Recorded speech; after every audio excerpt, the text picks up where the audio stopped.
Hello everyone, I'm Recti5, And I am Sandman99. and welcome to Shots Golf World Invitational, version 1.02, because I never downloaded the most recent patch. Oh, and look at this, we even get to set up our screen here. Yeah, that looks good to me. Okay. Okay. Wow. So, yes, episode 1. Yes. Oh, and they gave you a special gift already. Yeah, some lobby character things. I think it's technically, on this local account, it's my first time playing this game. And actually, I gotta say, this is a game that I bought back in 2014, even though it came out in 2011. And it was one of the last games that I bought for like 10 years. So. Wow. And also, this is also the only game that we played so far, which I never actually completed 100% of the way through. Wow, so this will be a first. Yeah, this will technically be a first. For the viewers. Yeah, I mean, I did complete most of the game. Like, I beat all the challenge modes and everything, but I didn't get, like, the gold star on all of them, and I didn't beat all the secret, like, boss characters or anything that you unlock from doing that. But basically what it is there's a mystery challenge for every single challenge mode thing, right? And I think the way it works is you play through it once, and if you don't make the challenge on the first time, then it tells you what the challenge condition is on the second time, and then you can replay it and attempt to achieve the challenge condition. And some of them are simple, like, you know, don't bogey, and some of them are hard, like get a chip in eagle or whatever. Oh, okay. Right? So yeah.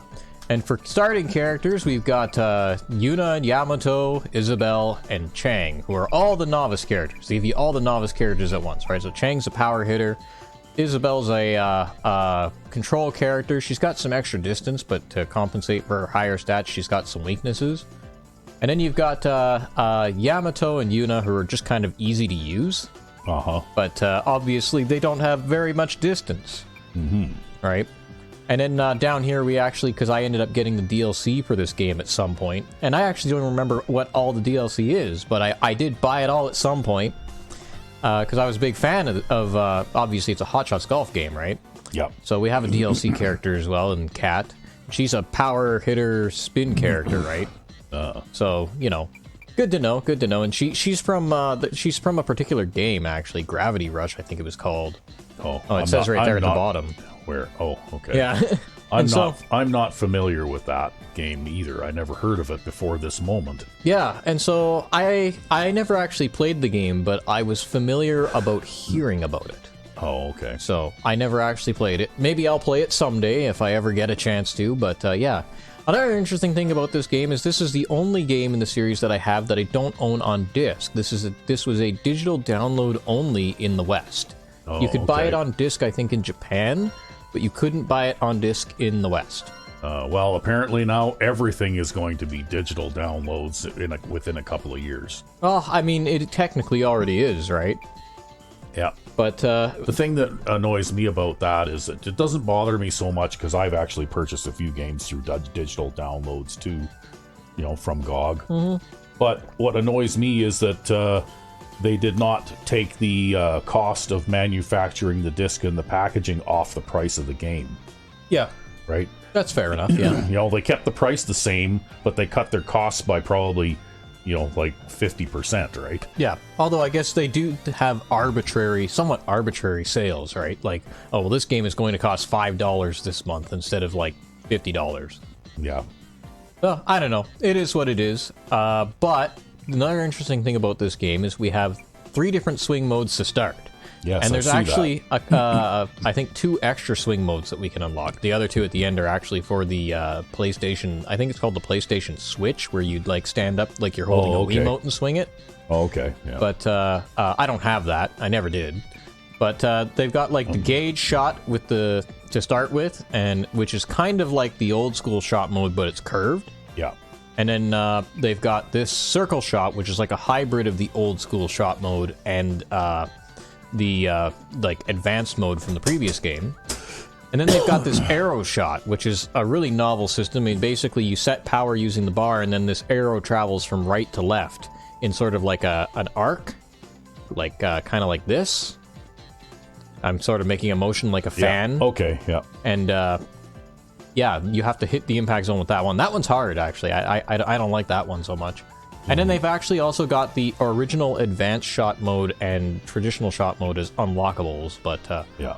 obviously we don't have those yet. It looks like that one that you're pointing at right now is probably the best one for people who favor the advanced shot mode from the last game, right? That's right. And I mean, I can use pretty much every swing mode and score more or less the same with all of them, except for the arrow one, obviously. That one, it's just hard. I'll never get used to that one.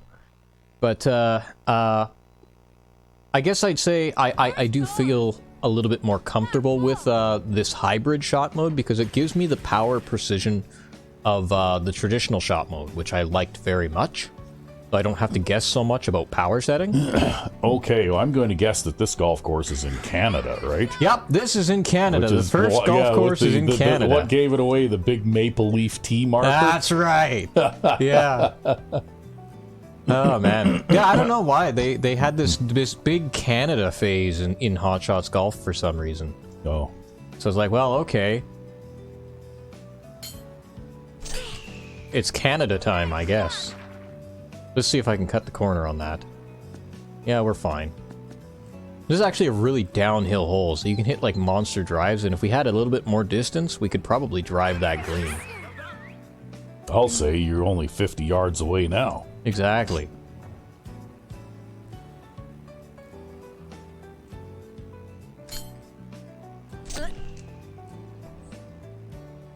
Great. Well done. Will you get a birdie? Now, I gotta get used to the feel of putting in this game. Yeah. That's something that's going to be a little bit different. At first glance, I'm going to say I like the way that the green reading system looks in this game. Yeah, it's not quite as... It's a little bit tidier and less... blown out. Less busy looking than past games. Yep. Oh, look, we're going to get all the trophies because I haven't done any gameplay on this account. Uh-huh. Oh, man. Well, that's the idea of doing a playthrough for the channel, right? You want to have a clean, fresh start, right? That'll be a little bit under hit, I think. But it should be okay. Oh, you're going to roll right up there anyway. I guess not. Under hit. I don't know, will we get a birdie? Or will we miss every putt? It wouldn't be like me to, or it would totally be like me to miss every putt, right? Yep. But, yeah. And I mean, like, we could use just about anybody, but viewers wanted us to use this character because I guess they're a favorite of someone. Yep. You know what I've noticed? I'm just going to comment here on having seen now, how many? 7 or 8 Hot Shots golf games? Yep. Since the very beginning, is that they have steadily made characters look more and more human proportioned. Remember in Hot Shots Golf 1, everybody looked like a bobblehead, right? Like with a great had like the big giant head. Yeah, they were like the super deformed chibi style, right? Yeah, and this one's much. This one, I mean, the heads are still a little bit oversized, but they're about the most human-looking proportions, I guess, that I recall seeing in any of these games. They still go for like the I guess kind of like anime art style type of thing. Yeah, is what they're going for here. But like there are different ways to do that to make people look more or less realistic, right? Okay, I think we're good. Ooh, that's too hard. And I don't have power adjustment with this character yet because you don't have any loyalty. Well, it looks like you got a...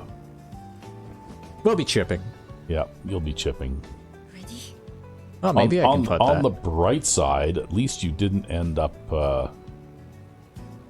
in the bunker there behind the green. Yeah, that's true. I don't know if I can make a putt this far, but I'm just going to try it for the hell of it. This is the 90-foot putt meter, and yes, you can also power putt. Wow, okay. Yeah.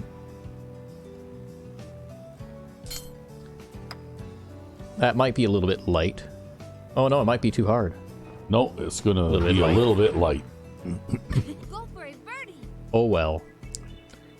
I don't get to use that power meter in any of the Hot Shots Golf games very often, so it's something that is worth taking the time to practice.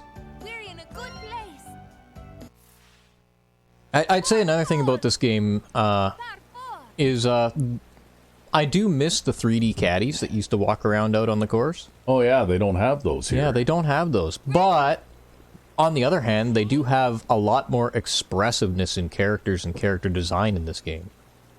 So, I think that's something that you will appreciate, since you tended to find the characters in the previous game a little bit unexpressive.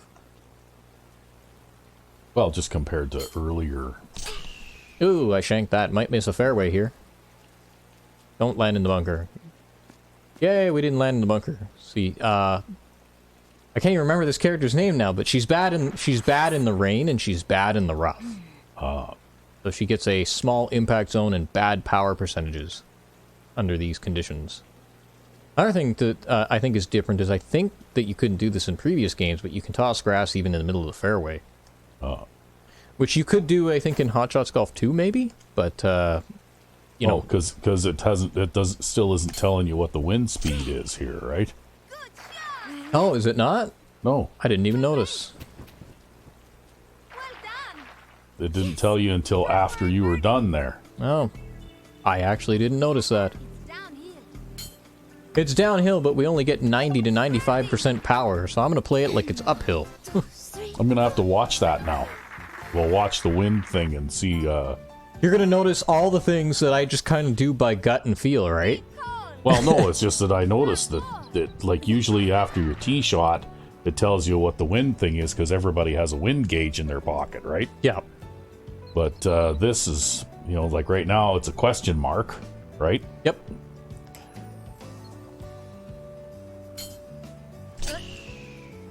Nice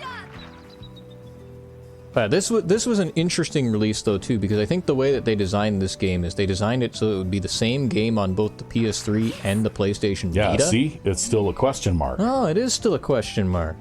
I didn't notice that. That's why they let you drop grass on the fairway, right? Oh, maybe. Yeah. I got no idea. I never noticed that before. Go figure. I guess it never made a difference to me, because I kind of already just get a feel for these things, right? I kind of just have a feel for it, right? Oh yeah, and this controller's still busted. We're still using the busted controller, so... It's not broken, it's just that you squeeze so hard on those things that... Next birdie. 1, 2, 3. I know, I make the controller creak when I So what's up? do Is she things. like a ballroom dancer or something? Something like that. She's like a... She does, I don't know. She does a little dance step every time you get a birdie? Yeah, well, they all got bios. I gotta be honest with you. I mean, I didn't read any Yeah, of the I know. bios in the last I game. know. You're playing this as typical generic guy, right? Yeah, pretty Yeah, much. pretty much. Pretty much. As I usually do. Yeah. You don't care about story or character development or anything like that. Nope. You just looked at the statistics and decided that Yeah, she's a pretty good golfer. sure for whatever reason the statistics that this player has are suitable to your needs. Yeah, well, she's the type of novice character I'd normally use anyways. Oh, there I go, pressing things too hard again. Well, it's just because this controller has too much flex. This was never a problem for me with, oh, can I get over that with, I don't know if I can get over that. Need It might be too close. Nasty. Nasty, nasty. have to hit an 8-iron or something. Yeah, we got over. Yeah, 7-iron has enough loft. So what's this character's shot characteristics anyway? Mid. I think all of the novice characters have mid shot trajectory, and they only vary in their control rating and the amount of power that they have. Oh.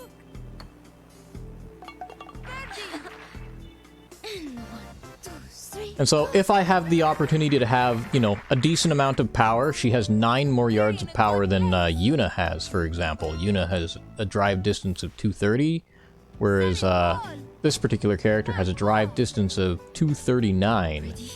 Alright, I think if we go scorecard, I still can't remember her name. I think it's like Grace or something. I can't even remember now. This is a request for somebody. I can't even remember the damn name of the character I'm supposed to be playing. I'm awful. But I just don't think about it. I just don't think about it when I do these things. Yeah. I guess the big thing too, though, is that I tend not to use novice characters anyways. Under most circumstances, unless I have like a special condition, like, you know, some of these tournaments they force you to use like a novice character or something. For me, you know, like for example in Hot Shots Golf 2, I like Mel. Okay. Yeah, you like him because he's Mel. And I like him because he's Mel.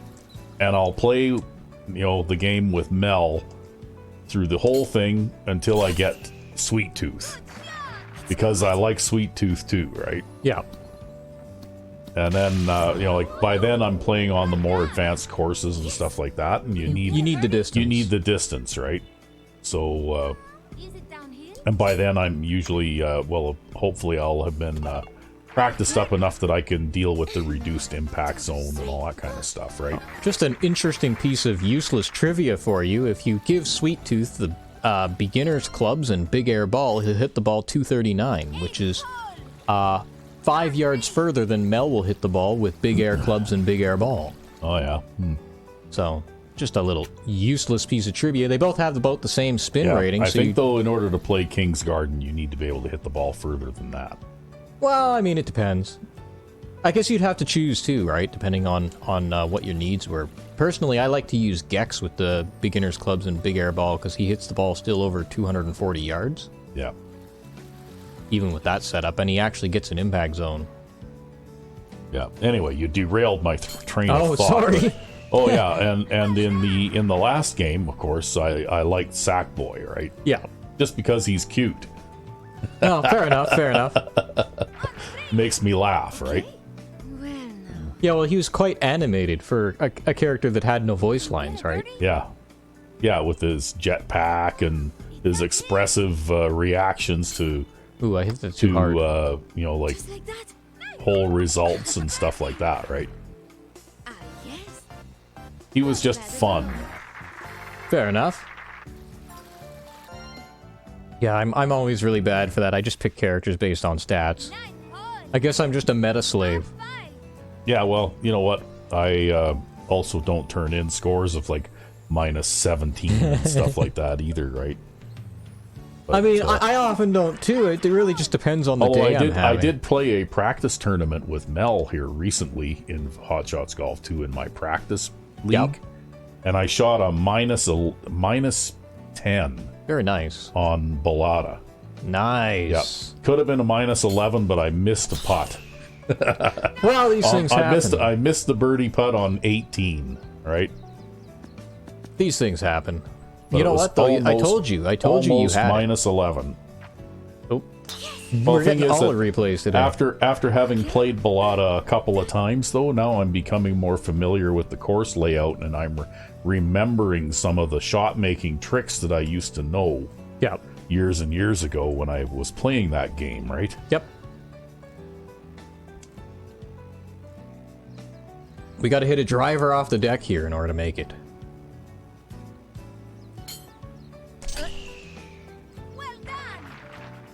Hopefully I aimed that far enough to the right. I think I did. If you can be anywhere on the green or even just off of it on one side after 2 shots, you're ahead of the game here. Ooh, we're gonna have a little bit of a more complex putt here because of how far away we are. Looks like it's flat at the end, so you have to just compensate for whatever the break is at the start, right? Yeah, we'll know if I missed it the whole way there.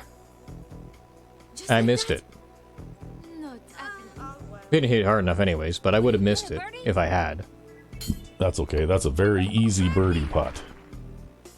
Yes. Not bad at all. Well, I think that's 9 holes and 9 birdies. Yeah, you finished minus 9. Yeah, and somebody was going on to me about fairway hits in the comments, so I'm not sure if I met that condition or if that was the condition for this particular tournament. I guess we'll find out. We earned a star. Okay, what the stars do? They just mean that you completed the tournament. But no, we did not hit the bonus looks like condition. You need a certain. What was the bonus condition? Well, my perfect impact rating was garbage. What was the bonus condition? I have no idea. We'll have to check that. I'll have to get them eventually. I'll have to go back and do the bonus conditions eventually anyways. Just to unlock some of the special versus modes and things. Oh. We got 4,700 points. Yeah, but you got 0 bonus points. Oh, we got a whole shitload of clubs and stuff, though. See what... We'll go to the shop for a second here. See if we can see if we have any of the... I don't know if you have to unlock the other swing modes, or if they're available for purchase right away, or how that works. Oh, character unlock? You can unlock characters too? If we had characters to unlock. Oh. If I beat somebody in versus mode. Oh, I see. But yeah, I think I might have to go and actually go through further and unlock, like, the what's it called? The different swing modes, too. I think you have to do tournaments for that as well. So, that's another thing I'll have to keep in mind. Oh, what was this one? Or maybe it doesn't tell me yet. Maybe I have to complete more into the game before it tells me what the conditions are. It looks like you still have to, it's the same formula as the last game. You have to play a certain number of tournaments. That's right, yep. In order to qualify for a versus mode, right? Yep, that's right. Shall we get started? The round's starting.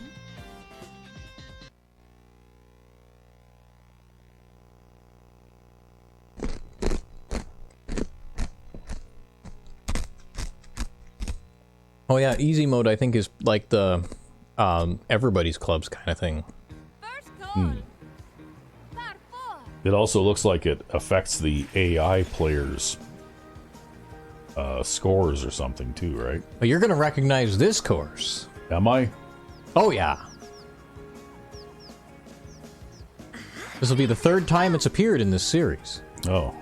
Well, is this Mount Sakura? This is Mount Sakura. Oh, okay. Yeah, I recognize Mount Fuji there in the background, right? Yep. They brought it back in this game. Because I guess it was really popular. The popular course. People like this course. I have to say I like this course a lot, too. This is the one that has that par 5 where you kind of play around or over the raised roadway, right? Yep. Yeah. Here's another interesting thing. You get a rangefinder in this one.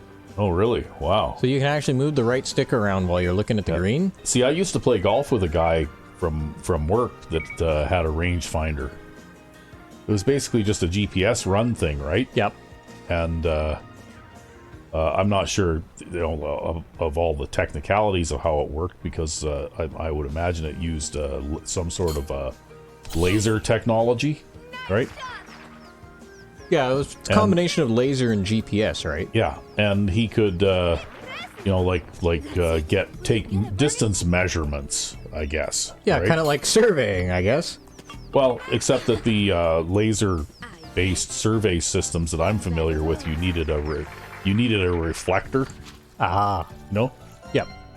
Apparently, newer survey equipment now, you don't need that at all, but they don't use a telescope-style instrument anymore either, right? They have a base unit that is a GPS-based unit, and then they have like another portable unit that you carry around with you instead, right? Yep. And it's all there's no line of sight or anything like that at all. It's all done through GPS, right? Yep. Will you get a birdie? That being said, though, they were developing reflectorless scopes, laser style scope technology too, right? Yep. At one point, but I think that fell by the wayside once they came out with the GPS stuff, right? Yeah, well, I guess the satellites, if you can do it with the satellites, might as well, right? Yeah, because I know that in the last place that at one time I was the guy doing the surveying, and I had to have a couple of people working with me to carry rods that had reflectors on them, right? Yep. And so, I would, have them walking the pit or walking on stockpiles or whatever, and I would, point the scope, set up the instrument and then point the scope at their reflector to take measurements, right? Mm-hmm. And actually, once the instrument was set up, it actually required less skill and less knowledge to point the scope at somebody and take a shot than it did to actually carry the rod and know where to place the rod in order to get a good profile of the surface you're measuring, right? So what I would do is I would train these people on just how the basics on how to operate the instrument too. Yep. So that I'd be the guy out there walking with the rod, because if I wanted the right details captured, well, you had to know where to place the rod in order to get the shots that you needed, right? Yeah. And also in the wintertime, you'd be like freezing to death standing still behind the instrument. Whereas at least if you're out walking up and down stockpiles or whatever, like the activity is keeping you warm, right? Yeah. So you had the good job to keep you warm. Actually, there was some days when it was so cold out, like minus 30 or minus 40 degrees C, and we'd be outside doing this, and I guess minus 40 degrees C is the same thing as minus 40 degrees Fahrenheit. Yep.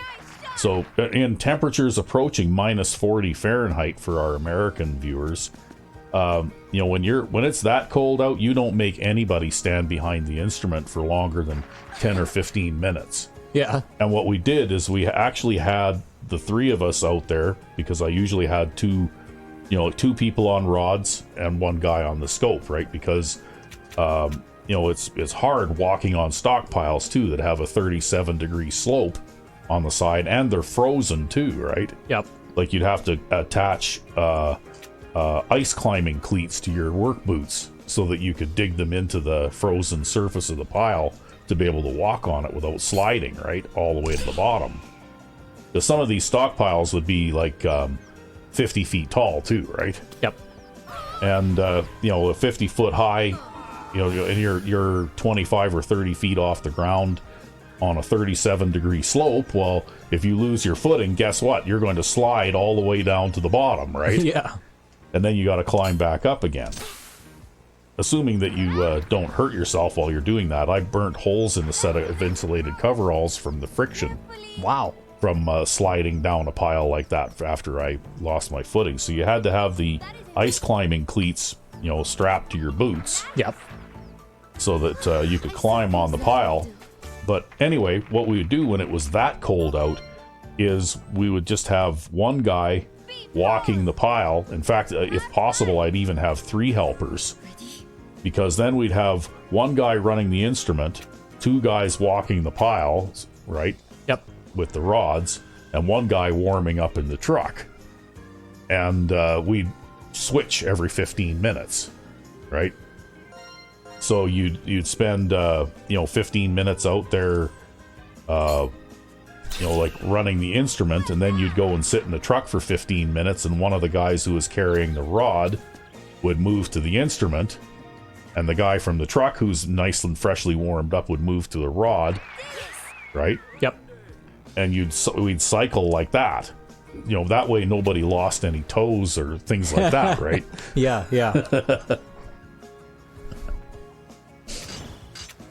And it had to be done because, this is the hole I was talking about. Yep. It had to be done because those volume measurements of stockpiles were extremely important, because you would, convert your cubic meter volumes that you would get from those surveys. Wow, you just barely made that. Nice. You'd convert your cubic meter measurements from those volume surveys into, metric tons, right? And basically the stockpiles had a monetary value. And when you're talking about, say a 50,000 ton pile of sand. Yep. And the cost on it is like $20 a ton. Well, you're talking about a lot of money. Yeah. Right? And if you make an error of, say, 5 or 10%, well, then you could be costing the company tens of thousands of dollars just from the mistake in the measurement, because if you measure more than what is actually there, well, then when eventually that pile runs out, well, their accounting is all screwed up, because where did all the extra sand go? And if you measure it too light, well, then like you're going to end up with sand left over. Yeah. So that's another technique we used to learn too, that I figured out, and I would teach the people who were working with me to do, is ways to do little tricksy things to make the pile measure smaller than it was by a little bit. Yep. Because you're also going to experience losses from wind erosion and that kind of thing, right? And also, like the loader goes in and grabs a bucket and hauls it across the yard to the feeder for the dry plant or whatever. A little bit of it bounces out. And a little bit of it spills out of the bucket as it's going across the yard, and that kind of, like, there's all sorts of different ways that you can experience losses. And these piles were also made from a wash plant, and so, like, they lose volume as well as the water evaporates and runs out of it, right? Yep. So, like, there's all sorts of calculations that go into trying to make an accurate stockpile measurement. Yeah. Right? And that was one thing that when I was a rookie at this, and I would try my best to make an absolutely accurate measurement, and then the manager of the company would come by, and he'd be all upset, wondering why, wow, that was close, wondering why this 50,000 ton pile lost 5,000 tons, right? Yeah. Like, where did that 5,000 tons go? Well, like, that's over $100,000 worth of product that's now missing. Yeah. So I learned pretty quickly that, it's better to be 5% light on your measurement. Like if it's a or even 10% light, because then the accountants can make this other adjustment where it's like, oh, we had more product than we thought we did. Yep. Which is always better than we had less product than we thought we did, right? Yep. But as a result, I used to have to go out there, like 4 or 5 times a year and survey all these stockpiles, like to keep track of what their current volume was, right? Yeah. It was an accounting thing as much as anything, as well as planning, because at times sales would be enough that they would have to actually almost kind of ration a product, Yep.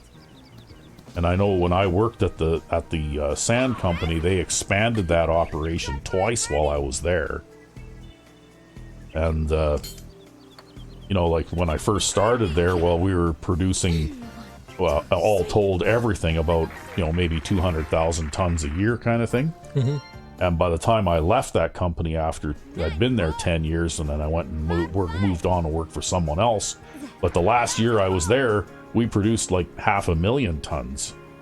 And I heard more recently, like, it's been a long time since I worked there now, over 20 years, right? Yep. 25 years or something since I left there. But I heard recently from a newspaper article that that company is now producing over 1 million tons. Wow. A year, right? That's crazy. Well, they've basically not done nothing as the market has expanded. They've had to expand their operations, right? Yep.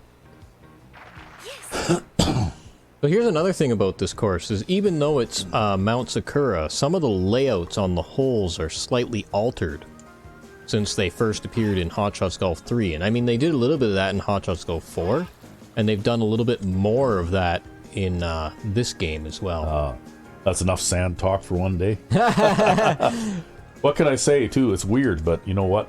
You get passionate about what you do. Yeah, and you know what? If it hadn't been for monetary considerations and that kind of thing, I would have stayed with the sand company, because, to tell you the truth, forevermore after that, I always missed working there, because for some reason I just had a passion about the sand business, right? Well, And- if it's what you're good at and it's something you enjoy, Yeah. right, that can make up for a lot too, right? Yeah, except that when I left that company and moved on to the gravel operation that I ended up working at for the next 10 years after that, I mean, I got an almost immediate raise of $10,000 a year. And also a promotion, because at the sand company, I was basically running a crew of about 8 people. Yep. And as well as doing various technical functions for the company. And when I went to the other place, well, I was now running a crew of like 25 people, right? You know, like I was not just a crew foreman, I was like my title became production supervisor, right? Ah. So.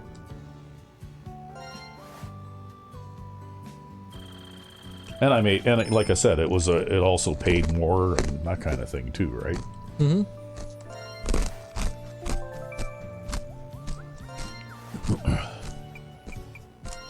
Take care of yourself. No, we just scored -10 on a 9-hole tournament, where we also got a par because I screwed up because of the minor course changes that they've made over the years. Wow. You know what? I did so much talking there that you basically played through an entire 9 holes. Yep. And you didn't even notice, And I did you? and I didn't even notice. Nope. I'm ready.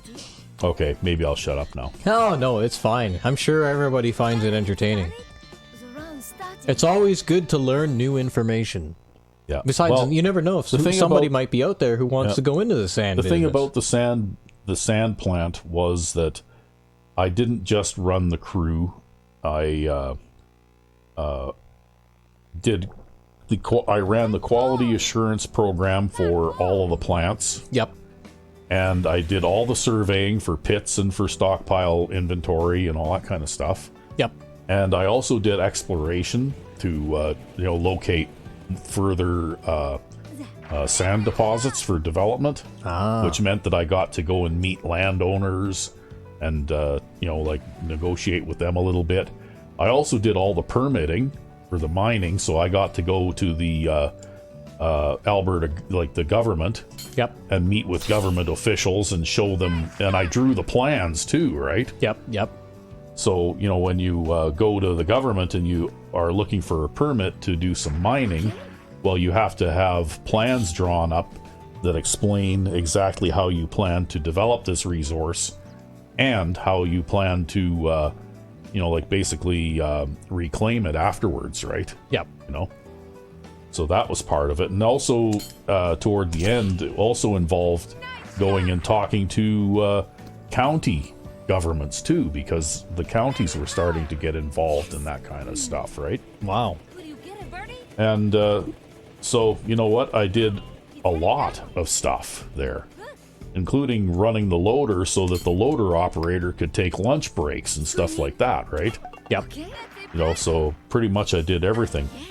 I was never really a big-time equipment operator, though. I could run a loader halfways competently, but my boss would actually get out there in the bulldozer and do pit stripping and stuff like that. Like, he's supposed to be the manager of the whole operation, Yeah. and he's out there in a D8, like, pushing dirt, right? While I'm in the loader feeding the plant. Yeah. Well, And, I've seen. and all the guys that are working for us are like doing something else because we're doing their jobs, right? Yeah. Well, I seem to remember you told me a little something about that guy once, where when you first went to apply for that job, you didn't look at your credentials; you looked at your hands in order to determine if you were Actually, good for that work was for that. that or was not. that was the guy who was my boss at the wash plant when I first started there, actually. Yeah. And I ended up with his job eventually when he retired, Yep. because he was an older guy, right? Yeah. But yeah, my first day there, he grabs my hands and turns them over and looks at them, and then he says, "Yep, you'll do," because I had just come there from working in water and sewer construction Yep. for about 5 years before that, right? Yep. And that was pretty messy, ugly stuff that you worked with your hands a lot, right? Yep. So I had lots of calluses and stuff like that already, and I guess he approved of that. So this is a tough shot to make. Wow, yeah. You got to hit it between the two windmills. What course is this? This is that Canadian course again. Oh, is it? Yeah. You can very easily Oh, put your okay, ball. this is just 11, so this is on the back 9. Yeah. In fact, I'm not even sure if I'm going to attempt this shot with a driver. I might have attempted it if I had a 3-wood here, but coming in as low as a driver is going to come, I wonder if I could even hit that wood plank. Well, Because it's going to come in and roll like a driver, right? there's only one way to find out, and the Lord hates a coward. No. We're going to play it intelligently. We're going to play it intelligently. Ah, boo. I know, I went and fired my ball over here, but I didn't use a power shot on my tee shot, so, you know. It's fine. Yeah, because I played this game less than the others, I'm also less familiar with course layouts in general. Yep. But yeah, it was pretty funny. Like, there was some really, I met some really interesting people too in the course of, my career doing that stuff, right? Yep. Like, we had this one guy who ran the grader and the water truck for us because we used to have to maintain. Ooh, I shanked that.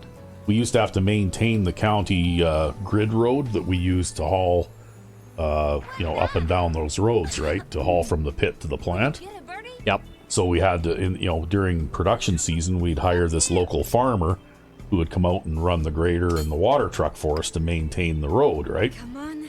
And he was pretty good. He was good at his job, but he had this one weird quirk, and he was scared to death of mice. Oh. Who's that? And of course, the rotten old water truck that we had, I mean, mice nested in the padding for the chair, like for the bench seat and all that kind of stuff in the wintertime, right? Mm-hmm. So he's always asking me for poison grain and mouse traps and all this other gadgets, just designed to exterminate mice, right? And so I indulged him because he wouldn't even get in the truck if he thought there was a mouse in the truck, right? Wow. But we had this one guy, plant operator, who worked for me, Will you get it, who Birdie? had kind of a bit of a sense of humor. He was a bit of a prankster. Yep. And we also had mice in the vans and stuff like that out there, right? Yep. Bad at all. And so we had traps to catch them and that kind of thing. So he took a mouse from a dead mouse from a mouse trap, and he tied a piece of wire around this mouse's carcass and put it on the truck seat, and he attached the other end of the wire to the inside door handle on the driver's side of the truck. Yeah. So this guy, the water truck driver, well, he comes into work in the morning, and first thing he's got to do is like water the road a little bit before he starts grading it. And he goes and pulls the door open, and this fucking mouse comes flying out at him right at his face, right? Oh, fuck. So it took me about half a day to convince him to get back in the truck, right? Oh, my God. Because he was so freaked out he wouldn't even get in the truck after that. Yeah. We had to actually go through the truck with a fine-tooth comb and convince him that there were actually no mice in the truck, right? Wow.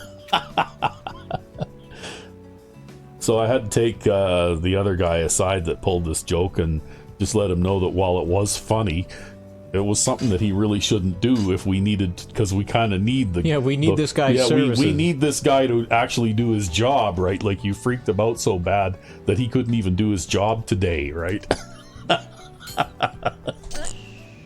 Do we have enough loft with a 3-iron to do this? Wanna play? Oh, look, we went around the bunker. Yeah. Wow, that was a good shot, too. Wait. Try for a birdie. I thought that was going in the bunker for sure, I gotta be honest with you. Nice birdie. But that's why you also put side spin on your shots. Like, you always see me putting all of this side spin on my shots Yep. in order to work the ball around obstacles, and that's one of the reasons why, is because you can end up landing a bit closer to the edge of the green than you think you will, and you could actually hit some of these hazards if you don't have side spin.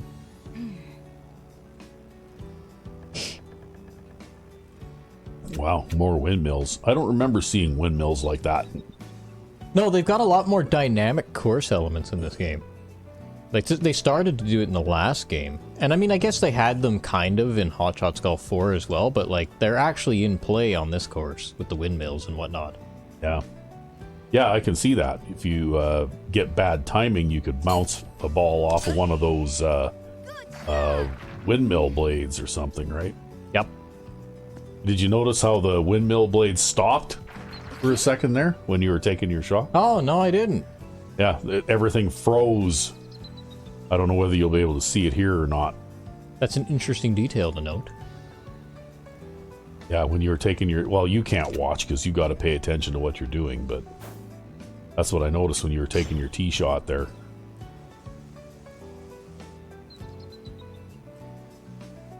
No, that could be an important detail. Yep, they did it again. As soon as you started the shot meter, all the windmills froze, right? Yep. Okay. Try for a birdie. Is it downhill? It's downhill. Okay. And 1, 2, 3, 4. Nothing but birdies all the time. Although my shot making is definitely questionable. 15. At least some of it has been. Have you played this game very much, though, recently? Or I played it a little bit in between, like, last week and this week, just to get used to the swing mechanics again. Yeah, so But outside of that, like, you know, I haven't played this game since 2014. yeah, I so, have not. So, This is my least played Hot Shots Golf game. yeah, so basically, you're translating your previous Hot Shots Golf games skills into this one, right? That's right. Yep. Yeah. And I mean, a lot of it is transferable, right? I mean, between all of the games, really, the biggest leap is probably between Out of Bounds and 4, just because of the advanced shot mode. Yeah. But once you master the advanced shot mode, I mean, it really doesn't matter what swing system you end up with.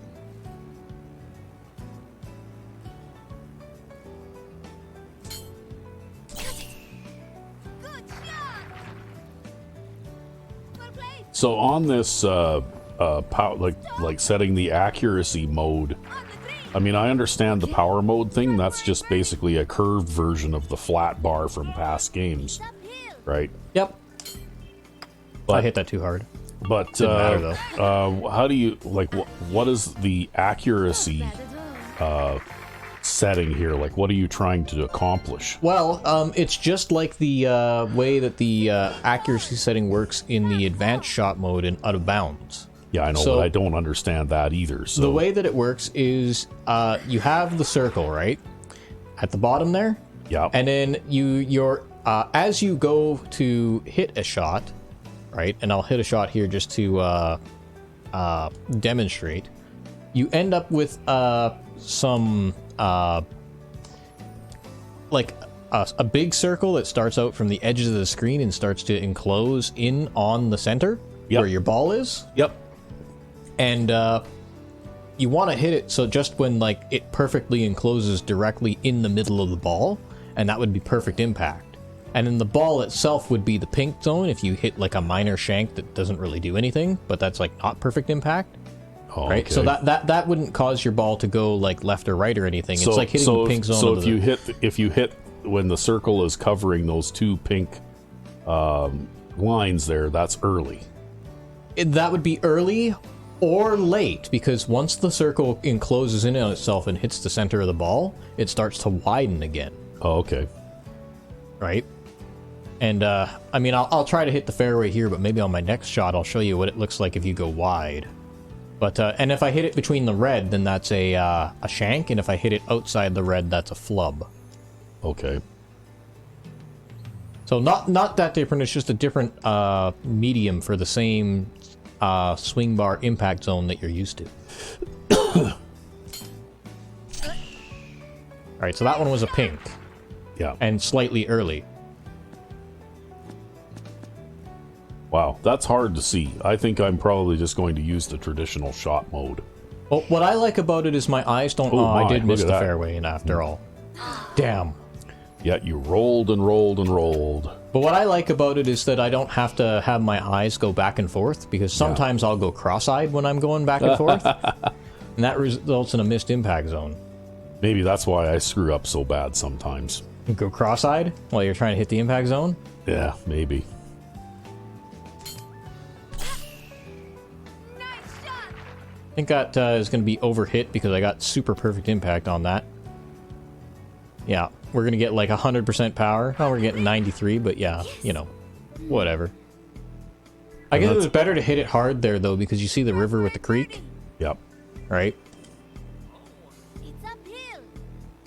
Look. That's really uphill. I notice on this one they don't show you the little profile line anymore, too, eh? Oh. Damn. You know how before with the flat line, like with the flat power meter, they'd show you that other line above it that showed you kind of the profile of the ground between you and the hole, right? I guess I don't notice these things. Well, they can't do it here because it's a curved upward line, right? See, they used to have the even when you were on the tee, they'd have the profile line that showed you kind of like a section view of what the surface of the course looks like viewed from the side, right? Yeah, you're correct on that, yeah. No, I never noticed that was missing. Didn't notice at all. But I guess too, though, like, you know, I come from Hot Shots Golf 1. We didn't even have all these lines when I first started, right? All we had was like the little foot indicator at the top there, and actually it wasn't even a foot indicator, it was an inches indicator. Yeah. That's a little wide. Ah, yes. Not bad at all. Alright. But yeah, I'll try to hit a shot late so that you can kind of see how that works on the impact zone. I mean, you know what, it wouldn't be bad if I hooked it here anyways. I'd still be safe-ish. I think, though, there's fairway on top of here that you'd want to go for if you want to make it I understand what you're talking about anyways, so, you know, like, you don't need to demonstrate it for my sake. Just play the hole as best you can, right? Alright, I'm going to try to land it on this mess. Okay. I don't know if I can, but I'm going to... Why are you not using a power shot there? Look at how downhill it is. Yeah, so? I might roll off the hill and into the rough. Or you could just keep on going and jet it right off the end of that onto the fairway there, too. Maybe, but if you look at the gradient of the slope, it's left to right, so I'm much more likely to hit that bunker at the end. You might hit it anyway. I might hit it anyway, yeah. That's true. That's absolutely true. I think you should use the power shot. No way. Use the power shot. No way. Power. Good shot.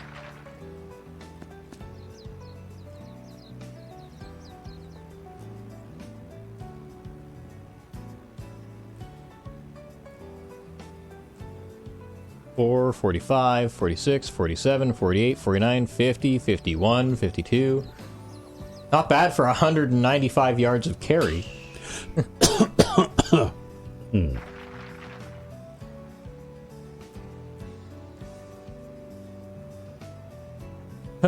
I'm going to aim for the left edge of that, and that should get me maybe somewhere near the center of the green. Mm-hmm.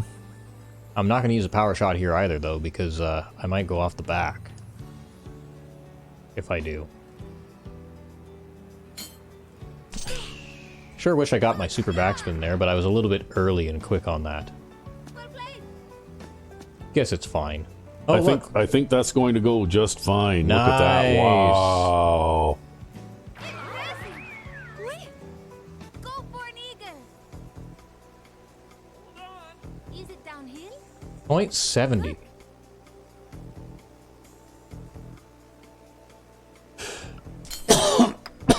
That might be too hard. Come on. Oh, ooh. There we go. I salvaged a bad round. This was a look at bad that. round. She throws the flowers up in the air and catches them in a vase.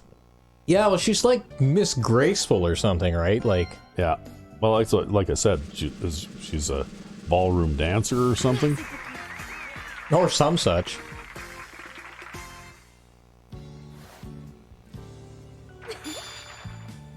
Yeah, I also don't remember if it's like you get access to the bonus. Oh no, there you go. See, I got one of the bonus challenges, so I didn't know what the bonus condition was there, but You obviously met it without I even fulfilled knowing. it that time. Yeah. Although we only hit 85% of fairways. We're gaining golf levels like crazy, though.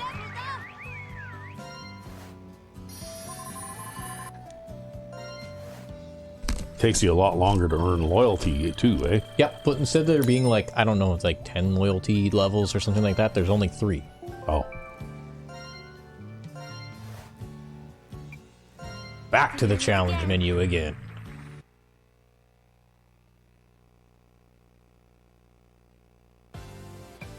Yeah, these 9-hole tournaments don't take that long. And now we get to play another tournament.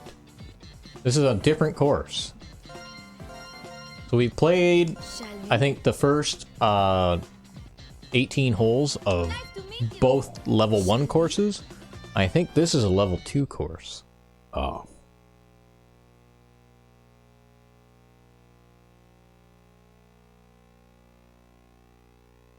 Wait, I don't remember what you need to do in order to unlock the crown condition thing that tells you what you need to do. So, unlike past games where you could qualify to challenge a unlockable player, you know, like without having to play all the tournaments here, you have to play all the tournaments here? I don't know.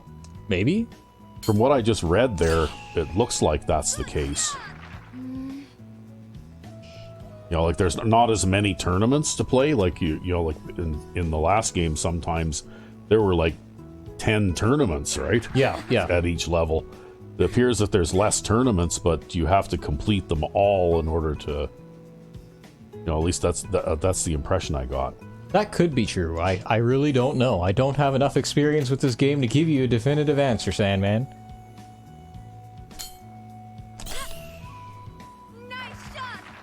That might be a little to the left.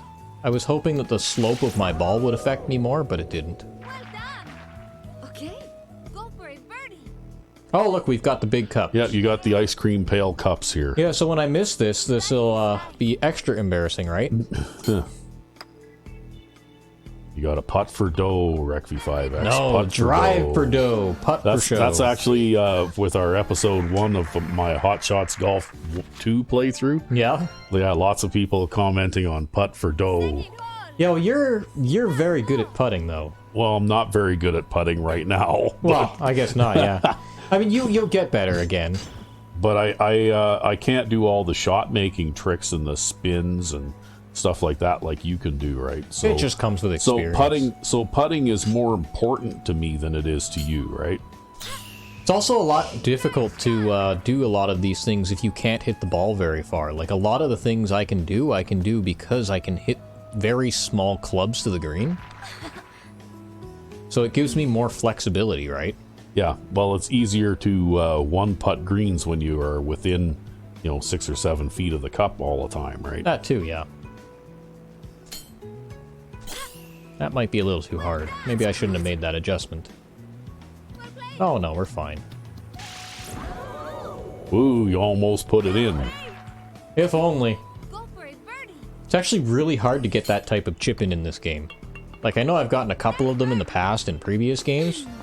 Probably the most of them I get is in Hot Shots Golf 2, but that's because super backspin causes the ball to roll directly backwards, ignoring green breaks in Hot Shots Golf 2. Mm-hmm. Whereas super backspin follows the break of the green in every other game. Yeah, well, that's actually probably more reasonable, right? Although, to tell you the truth, I've never actually seen anybody hit a shot that would, spin backwards like that. Yeah. Only if they're like hitting like a sand wedge or something like that, right? Yeah, like Phil with his sand wedge, and he takes about like a full yard of divot on the ball, right? Yeah. I don't know if I can make this in 2, but I guess I'll give it a try. I didn't really plan this out or anything, or look at it beforehand. Well, it looks like you got to play around the house thingy there. That's right. I think what we do is we aim for the left or for the right edge of the house, and we play a draw, and then let the wind blow us over to the slope on the right, and then hope we have some kind of putting skill. Well, you know what? Even if you're looking at a 40 or 50 foot putt on the third shot on a par 5, I think you're still not doing too bad, right? Okay. You know, like that there, you're in really good shape here, right?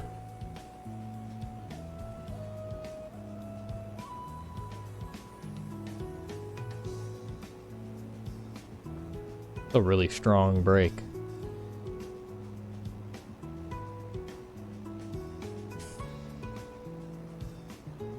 It's really downhill too. Yeah, how much downhill is it? I don't know, maybe that much?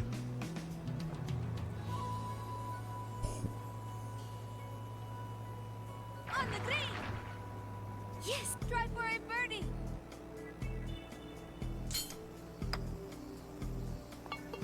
Nice birdie.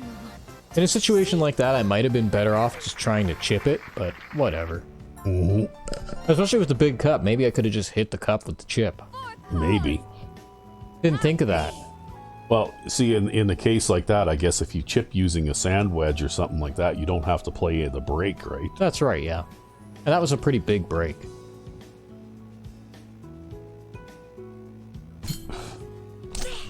That might be under hit. That's it. Yeah, a little bit under hit. On the green. I should have increased the power on that slightly. Birdie.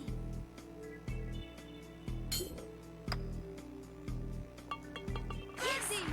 But I guess that's okay. 2, 3, 4. See, it's like she's counting 1, 2, 3, 4 as she Yeah, takes those she's going through the steps. dance steps, yeah. Yeah. I somehow still didn't look at her name on the character select screen. Oh, well, maybe before the next tournament, you should have a look. Yeah, we've got one more tournament to go yet, so... Well done.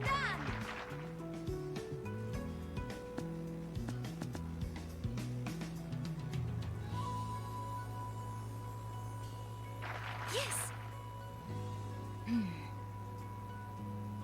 4.6 yards uphill.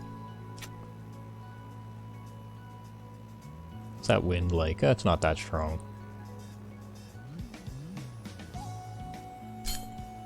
Yes. It's good. Nice. Oh. See? I press everything super hard. Yep. I make the face of the controller bend in. I'm pretty sure that's what that is. I make the face of the controller bend in and touch that button. Yes. Not bad. They just don't make them the way they used to, man, I swear. See, I'm not sure what if I'm on board with the ice cream pail size cups type of thing, because I think it also can teach you bad habits too. It right? absolutely does, and I know... Because you're pretty loosey-goosey. I think that last putt, you probably would have missed it if that had been a standard size cup, right? I'm not playing it as in, like, where the standard size cup would be. I'm more just playing it as, like, I tend to try to aim for the edges of the cup. And so on these big cup things, I tend to hit more to the edge. And then on the small cup things, I tend to hit less to the edge, if that makes sense. Yeah. But, yeah, no, you can absolutely learn bad habits and screw yourself over playing with the big cup rules. And I know when I was, you know, a little bit less good at this game, I actually had to have, like, a separate warm-up round in between these big cup rounds just to get used to the small cup again. Because it would totally screw me up.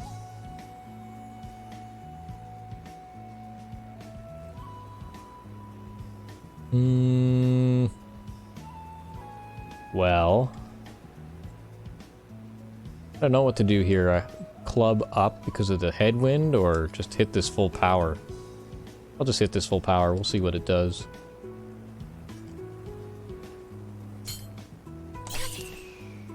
Nice shot. Great.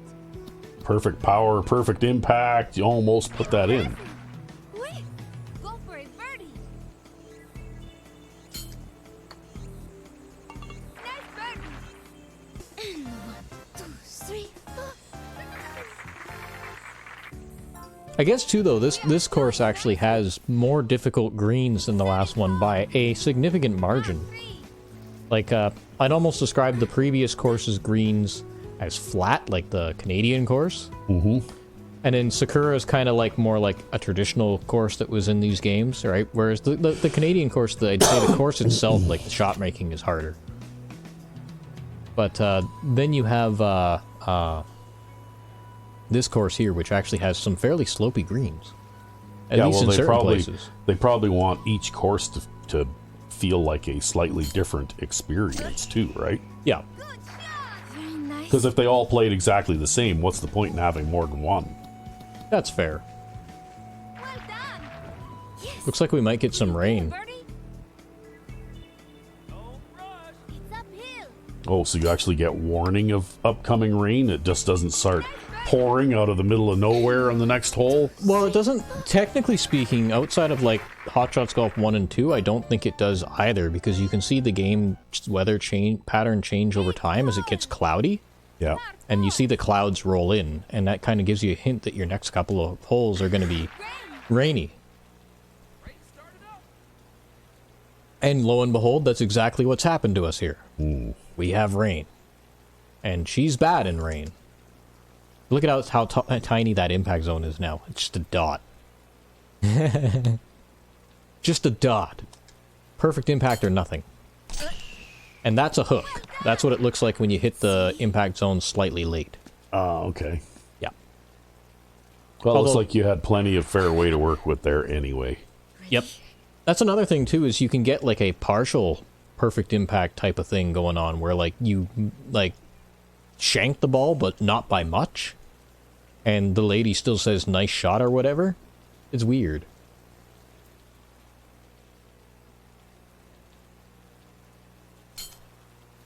Also, interestingly enough, the music in the game goes out when it's raining. No music during rain. That's it. People might hear the electrical interference from the capture card.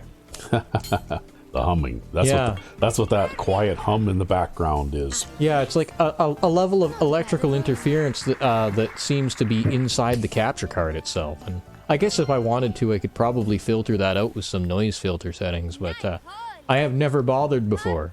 Because we don't typically hear it, because there's usually, like, most of the time it's not noticeable, because there's background noise. Yeah, that's right. Yeah. Oh, well. What does this hole look like, and what do I need to do on this hole? I need to aim this way. And, Try and cut across the corner? yeah, except I don't know if we can with 90 to 97% power on a rain. Yeah, you're going to lose some distance because of the rain, right? Yeah, we'll land somewhere in here and be out of bounds. Yeah. So because it's raining, I have to play this differently with this character. Oh, well.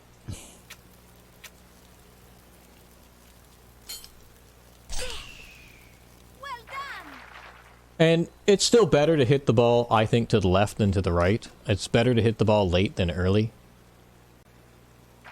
You'll be more consistent in your shot planning that way. That's okay. 260-yard shots would get you to the green.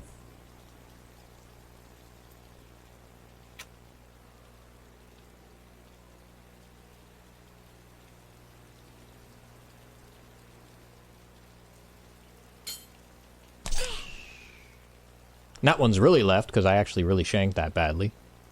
But I was trying to hit it left, so... See, if I were playing this in real life, that's how I would play it. You'd actually just play it dead left? In my bag, I have a lot of hybrid clubs. Yep. I even have like a 6 hybrid and a 7-iron hybrid. Yep. And, like those ones they get a little bit less loft than a traditional, say, 7-iron would, right? Yep. But, they are easy to handle, and you can, punch the ball down the fairway and get a decent amount of loft and have a good amount of control.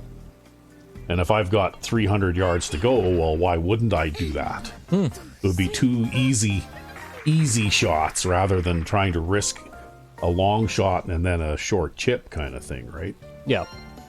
But for me, I was just aiming for where I thought would be the biggest part of the fairway there. I'm just talking about how I play or used to play in real life, though, right? Oh, yeah, yeah. And interestingly enough, because I didn't have to pay any attention to, any rules and that kind of thing, well, I'd also carried a 7-iron, like a traditional 7-iron in my bag, too. Because there are those situations where you want to hit you know, something that will go up in the air a little bit more too, right? Yeah. Well, I think actually you could, in like an actual like USGA regulated game, you could do that as long as you only had 14 clubs maximum in your bag. Right? I think that's the way it works. Yeah, well, I think I had more than that because I had a driver, I had a 3-wood, I had a 5-wood, and then I had a 3 hybrid and a 5 hybrid. Well, look at that. We could do the match play now. Yeah. Oh, okay. And a 6 hybrid, a 7 hybrid. I also carried a 6 iron and a 7 iron. Yep. And a pitching wedge. I don't think I carried a sand wedge though. And okay, so I guess I was within the limits, right? Yeah, well, I don't think you even own a sand wedge. No, because I always found them too hard to control. Like I tried other people's sand wedges on occasion. Yeah, you tried mine on occasion. And you know, like I'd go to hit a ball with it and it would just go sideways, right? Yeah, well, it's got a very lofty face. Yeah. So for the most part, I'd just use a pitching wedge if I needed to pop the ball up a little bit. But other than that, any chipping situation I was in, it was like 7 iron. Yeah. Right? Bump and run. Go right ahead. Yeah, for me it was, I had a driver, 3-wood, 5-wood, and then I had all irons. 3 iron, 4 iron, 5 iron, 6 iron, 7 iron, 8 iron, 9 iron. Yeah. Because I actually struggle, I gotta be honest with you, I struggle to hit woods, and I struggle to hit hybrids. And for whatever reason, with the way that I tended to swing at the ball, I just tended to hit irons better. Yeah. Well, they're shorter, for one thing. Yeah, they are physically shorter, too, because they, like, especially the ones I have, they have steel shafts and they're short. And I'm kind of a short guy. I'm only, like, 5.5 feet tall, so... It is what it is. And, whereas, like, the graphite shafted woods and everything, and graphite shafted hybrids, they do tend to be a little bit longer. Well, they also have more flex in the shaft, too, right? Yeah. Which is what helps a guy like me get a few more extra yards of distance. But I'm already out there swinging as hard as I can anyways, so... Yeah. Like, I was the grip it and rip it type of guy. I would, try to hit the 300-yard drive on the par 5, and then if I was somewhere near the fairway after, then I'd hit, like, an iron to the green, right? That was my entire philosophy. Well, it looks like this first versus mode challenge character is not great. Yeah, it's going to be kind of like the first versus mode in all the other games, where they start out not great. Yeah, she's already taken 3 shots to your 1. Oh, wow. I hadn't even been noticing because I was talking too much. It's good. Amazing. Wait. Well, that's my shot there.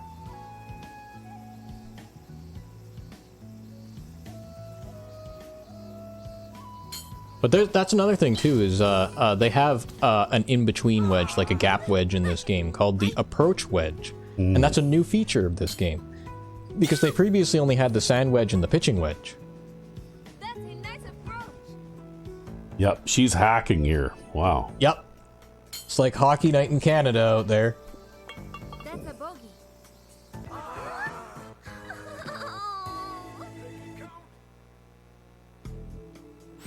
Sink this and you won.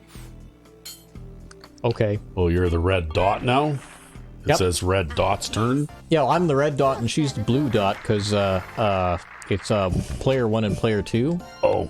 And I think if there was player 3, they'd be a yellow dot, and player 4 would be a green dot. It kind of goes off the previous colors of like the like running generic man that used to be in the previous games when you're doing the character select thing. Oh, okay.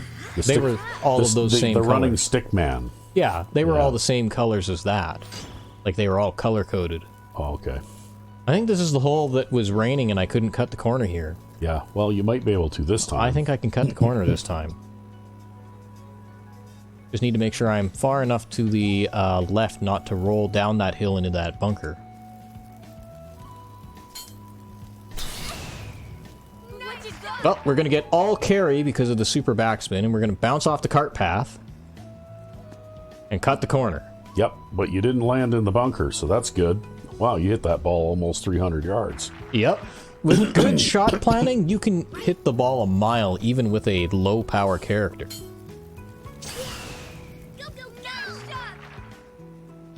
And that's not exclusive to this game. That goes for all the games.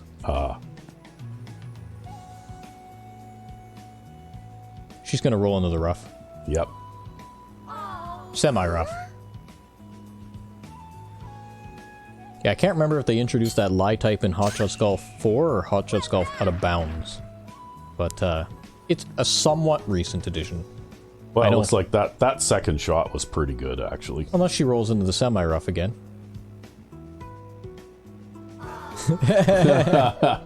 Wow. Yeah.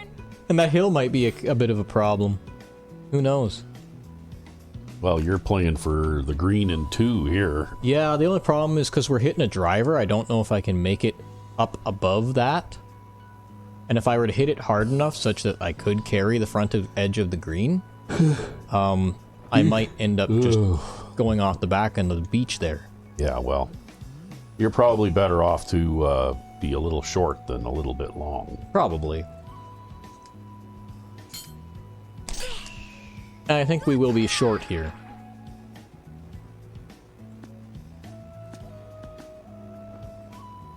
Yes. That's okay. That's a super easy third shot. Yeah, we've got a chance to chip in, maybe. Because I've been trying to putt from the fringe all this time. She almost put that in the hole. Yeah, in the air. I imagine it would probably bounce out, though, if it went in like nothing but net. It would probably hit the bottom of the cup and bounce out again, right? You never know.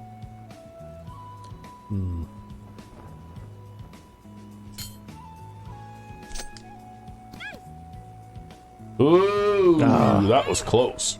Damn. Let's see. I tried. I was just a little bit off. For a birdie. With her polka dot shoes here, eh? Oh, I just noticed that. See, this is why we have you along for the playthroughs, Well, man. the thing is that I'm not playing, so I've got time to take note of all these little details, you too, are the right? detail guy. You like that? Well, she got a par. Sing this and you won. Birdie. Oh, la Oh. la. Did you see that? There you Oh, go. wow. Starting to get some new animations because we're starting to get character loyalty. Okay, so when you get more character loyalty, you get more Animations, yeah. There's actually a reward for being loyal to a character. They become more and more expressive. Well, in addition to being able to do all sorts of additional shot-making things. That's right. This hole again.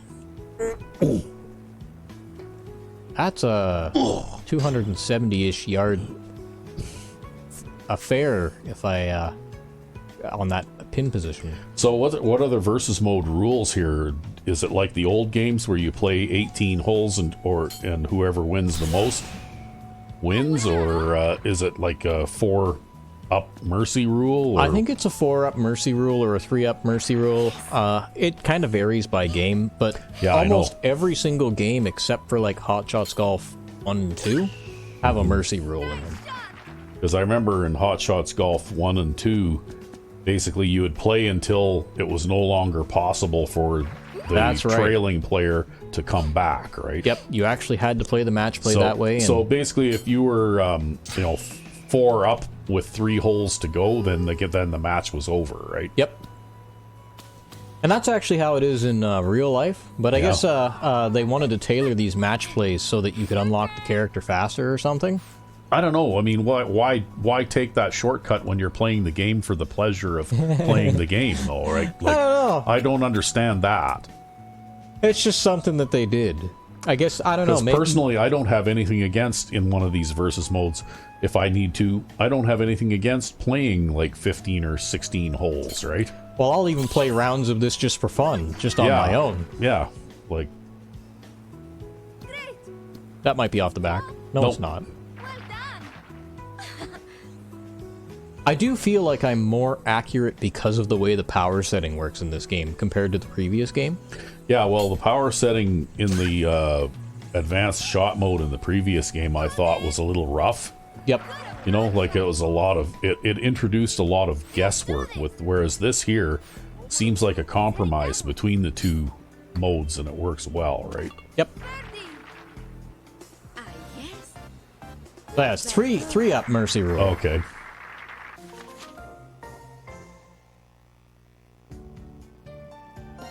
So that was such a quick one. I think I'm going to play that last tournament. You need to play that last tournament anyway, just to finish off this level, right? Yeah. Just to finish off this level, and then that way. Oh, what's the deal there? Okay, yeah. But now we've unlocked a new thing too, which is the because you've got 2. another unlockable. Oh, okay, is that what that is? Yep. Well, you got unlockables all over the place there. What's that other one? The next one up top, that'll be the next versus mode. Okay, so then what's the one to the right? That would be the hard versus mode. Oh. Yeah, you can unlock them right away if you get meet all the crown conditions for each challenge mode. I see. And we're gonna unlock a whole bunch of stuff. Boy, oh boy, did we unlock a lot of stuff. I think I'm gonna go to the shop first before I play that tournament. We'll unlock Lonnie there. Oh, she's not just unlocked from beating her? You actually have to go and spend your points and oh, okay. And unlock them this way. But it's okay though, because in order to get the hard versus modes, you have to replay a lot of rounds anyways. But I'm kind of saving up. Like, I could get the beginner's club and ball right now. I'm not doing that yet. I guess I could get the Kagurama country club. Kagurayama, there we go. Kagurayama. Thank you very much. Sure, what the hell. Buy the thing, and we could also buy, like, extra outfits here and things like that. But they actually give you, like, a lot of different outfits in this game. You must be tired. And then you can also customize your outfit, which I've never done. Oh. But you can, in fact, go... Well, when the time comes, you might have to show the people that, too. Yeah, there's all kinds of things in this game, right? Okay, well, let's look at the bio here. The bio? Yeah. I got no idea how to do that. Don't you just select the character and then the bio is there kind of thing? Oh, I was just gonna select a character and, like, you know, go golf. Oh, okay. Because well. we've got to do... So Lonnie here, who we just unlocked, she's a spin specialist. Mm-hmm. But she doesn't have a lot of distance. She's actually got less distance than Isabel. And less distance than Chang, but she's got, like, an A side spin rating. So I was just going to play this 18-hole tournament with her just because. Okay. But, yeah. Oh, and we got a new caddy, Emma. And Emma's actually my favorite. She's the one who I usually just set it on Emma and then I just leave it there forever. Oh. There are other caddies, obviously, but I don't know. I just like Emma as a caddy voice. I wonder why they did away with the visible caddy on the course anyway. I suspect it has to do with something of the fact that this was for both the PlayStation Vita handheld and for the PlayStation 3. Oh, so they were saving resources? That's right. I think that's what they were doing. They needed to reduce the poly count. There were several Hot Shots golf games in a row where you could see the caddy, right? That's right. And I mean, you can even tell that the game has some reduced poly count by looking at this line on the fairway. See how it's jagged? Yeah. Right? It goes in and out at sort of jagged angles rather than being smooth. Mm. So they had to save poly count in areas in order to get this to run on a handheld. And the handheld console it's got a power probably around like between a PS1 and a PS2. Or maybe it's more like a low power PS2 kind of thing. Okay. So, you know, that's what they were doing. Nice shot. Wow, I didn't realize the first 18 hole is on Sakura here.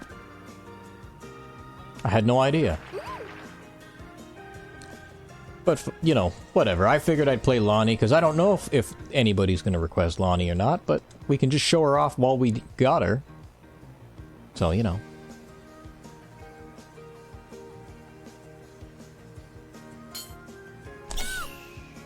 Her control rating's a little bit worse, so even though I got perfect impact there, I still pulled it to the left. That was a good on. You can get a birdie. But again, she has a bit better spin. Still no high shot trajectory, though. Sadly. Nice birdie. Yes.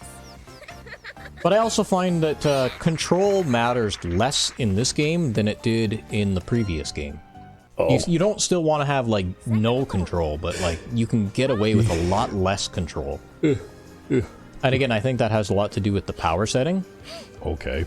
because you're able to set power more accurately, which allows you a little bit more forgiveness if the character tends to push and pull the ball a little bit, right? Well, downhill with a tailwind, I think we can hit a club down. And that's what I'm going to do here.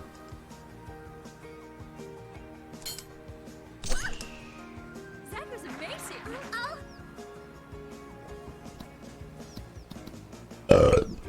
Ooh, my. Where'd that come from? No, excuse you. Yeah, wow.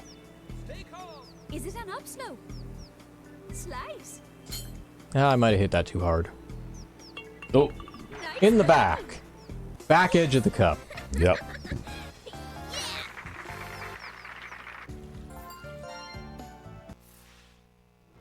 Third hole. Half ball. Right.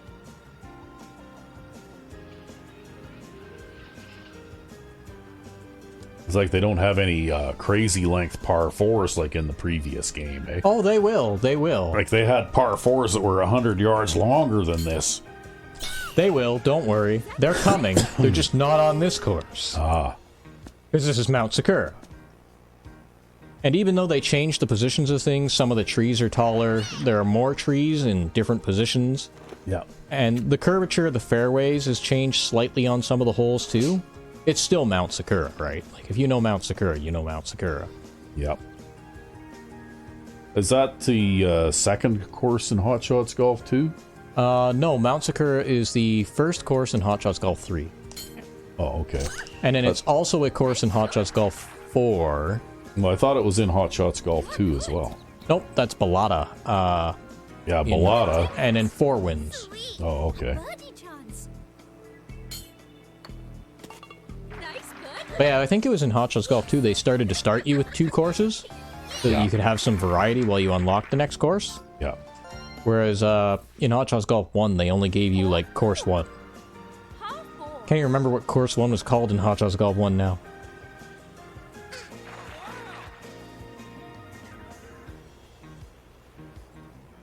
How many courses are in this game? Do you remember? 10. So not as many as in Hot Shots Golf 4, but more than in previous installments. Like Hot Shots Golf Out of Bounds, I think, had 9. Wow. Hot Shots Golf 3 had 5. And Hot Shots Golf 2 had 7.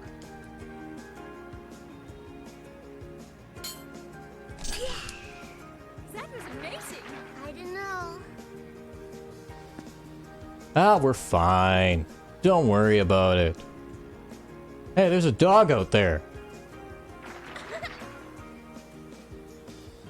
Maybe it's a fox? Maybe, I don't know. No, it didn't look like a fox to me. It looked like some kind of dog or maybe like a wolf or something. I thought it had like a big bushy tail. Like, Oh, maybe. Maybe it was a fox. Maybe it was. We are in Japan, so the wildlife will look a little different here. They have foxes in Japan, don't they? They do. They have a variety of foxes. A couple different kinds, I think.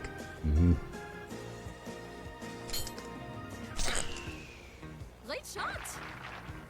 Just a little early on the impact zone today. Fantastic. In general. Consistently early. Good on. You can get a birdie. Well, that looks like a pretty easy putt anyway. Yep. Nice birdie. Yes.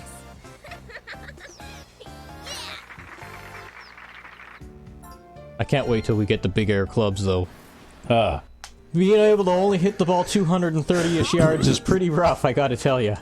Right. yeah, but you're at least on courses that scale to that, right? Right now, To a degree. it doesn't matter so much.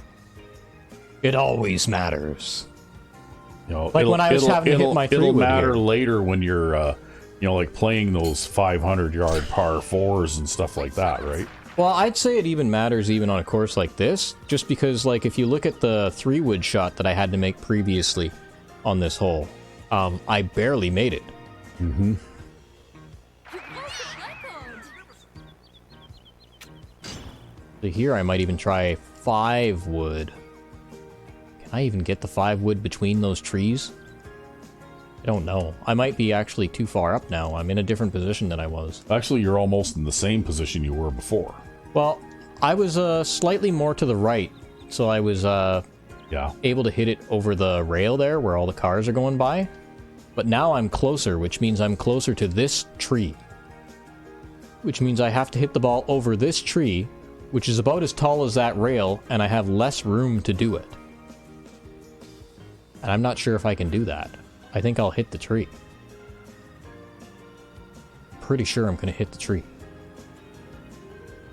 You'll just have to spin around it. I don't know if I can. I mean, I'm hitting a 5-wood here, though. So there's that, because I'm trying to hit the ball higher. I don't know. This feels terrible. I wish I had a high shot trajectory. I feel like I'm going to hit the ball out of bounds. We're going to try it. I'm going to hit the ball out of bounds.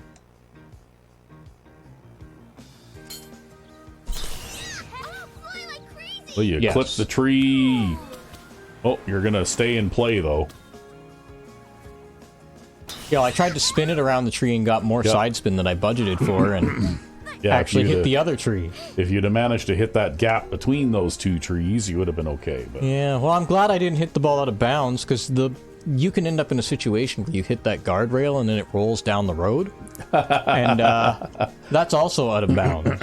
you know what would really suck is driving down that road and having a fucking golf ball come through your windshield.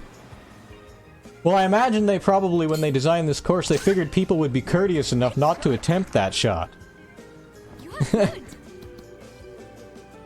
But I'm not courteous, damn it. I'm here to min-max my fucking score. Yeah, I don't think a golf ball is as hard as a rock, but still, if it hit your windshield when you were driving toward it, you know, it'd probably still do some damage to your windshield. Yeah. And that road is a two-way road. Yeah. Sixth hole. Half hole. At least we aren't going to get super penalized by the rain now. Not that it's going to make much of a difference on this particular hole, because this is a very short hole. No.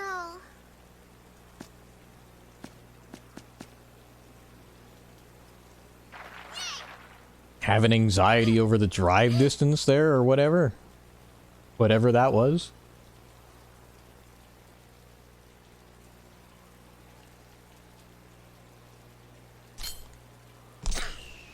That might be a little bit too hard, but we are playing in the rain.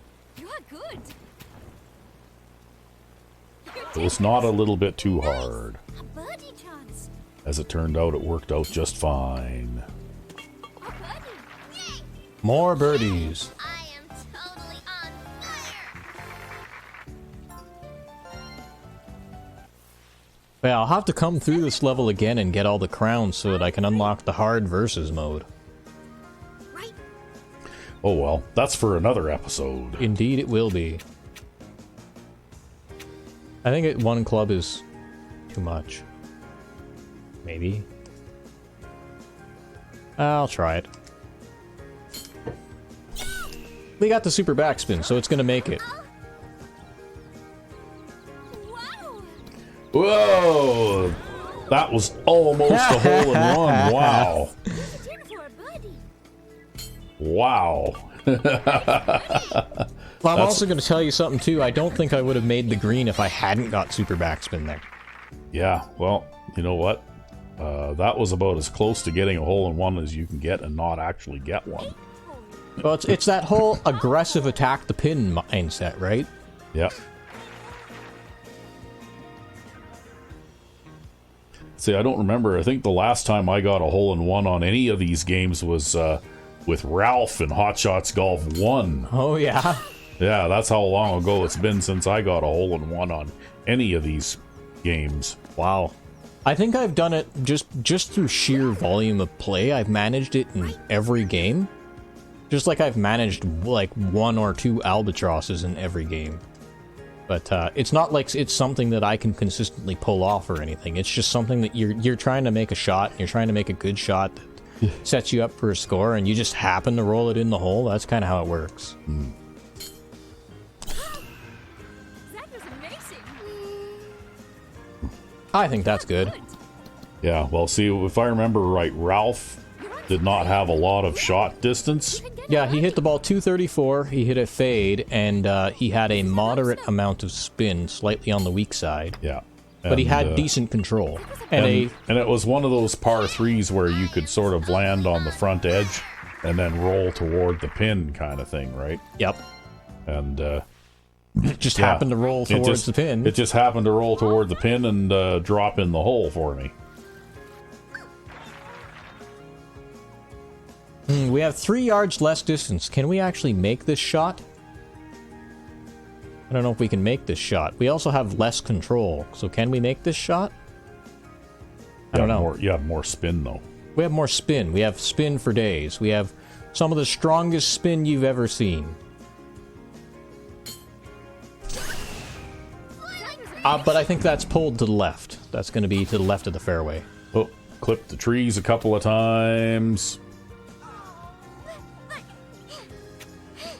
Oh, well, at least you've got a playable shot there. I think we're going to play the 4-iron out of this mess.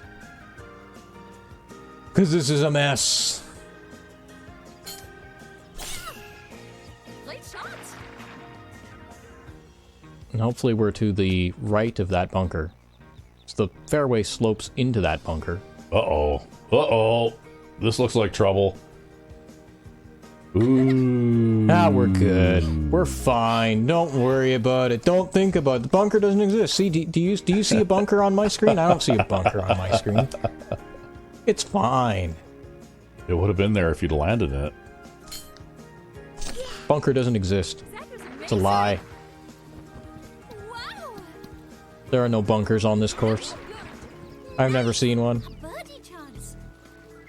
See, no, that's another thing though, right? Power. With power, I always launch my ball either to the green or off the back of the green. Yeah. And that bunker never comes into play, so I just never see it, right? Yeah. That's one introduction here that I'm not sure they could have... If they wanted to save resources, I'm not sure they really needed is the confetti thing. Oh, yeah, that's another thing, too. The confetti thing. That's something you brought up the other day. Because you saw me trying to make the thumbnail for this. Yeah. And yeah, everything has confetti in it. It's just like, oh, well, you know... I never noticed that there was confetti in this game, and... I guess it just goes to show how much I know. I'm totally blind when it comes to noticing small details. That's in the bunker. Okay, it's not in the bunker, but it's in the rough.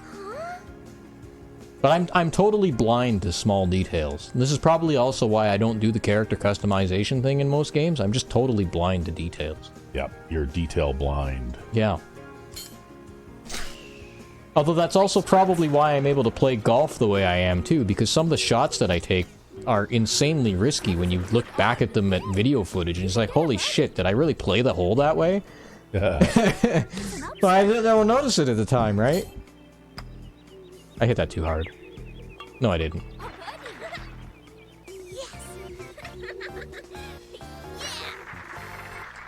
Yeah, we actually got a new commenter the other day who was commenting on the fact that I always say I miss every single putt and then I never do. Yep. I don't know. Again, I just told them, just like we say, right? It's if you always have a glass half empty point of view, you're never disappointed. Yeah. I believe the expression goes, the best thing about being a pessimist is you're never disappointed. That's right.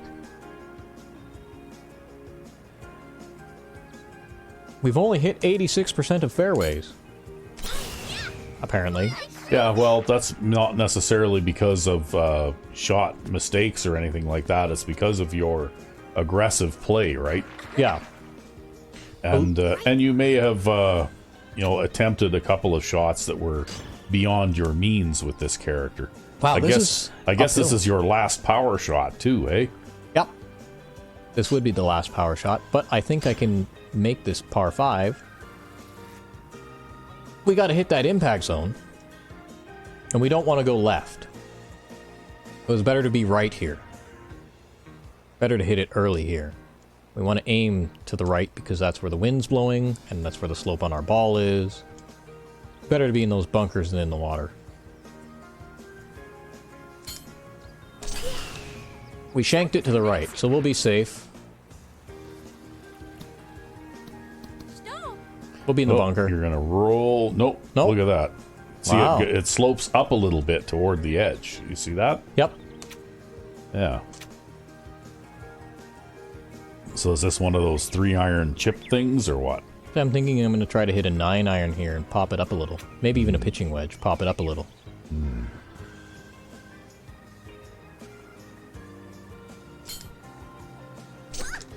Wow! Ah. You did it! I wasn't quite sure how strong the slope of my ball was. But they're actually, that's another thing I'll say is a little bit different is in chipping, the slope on your ball is much stronger than in previous games. Uh-huh. So that's something else to keep in mind. 12 hole.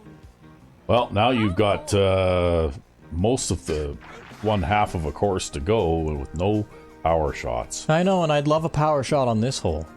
How many power shots does this character have? Not very many, Only obviously. 4, yeah. You get +1 for your character level loyalty. And then power hitter characters tend to have more power shots than non-power hitter characters as well. Yeah. So this character has the fewest amount of power shots I've ever seen. they actually did reduce the count of power shots a whole bunch in this game, I do believe. So that's something else to keep in mind.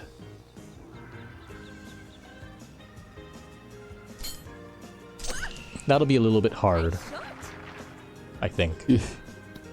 No, maybe not. Wow, that was so uphill I took an extra club and I still didn't make it. That was a good on. A birdie chance. It slopes down here. Oh, that's too hard. Get in there. Doesn't matter. Birdie. Okay, I am totally on fire. I mean, at the end of the day, it is Mount Sakura, right? 13th hole. Par 3. Right. Oh, the caddy announces the hole, eh? Yep, the caddy also announces the hole. So we want to hit super backspin here with a slight fade. No super backspin, and too much fade, because I'm not used to that strong of a side spin. Sure glad I didn't hit that bunker. See, strong side spin can play against you if you're not used to it. It's an upslope. Well, it's a pretty straight looking putt anyway. Go in! I didn't hit hard No, enough. not hard enough. You can do it. Ah, damn. One more notch of power would have done it. I did good, huh? Right. Oh, pars. Pars. Ruined my good round with pars. If only I had more distance. Oh, I remember the statue here. Yeah, with the big Buddha.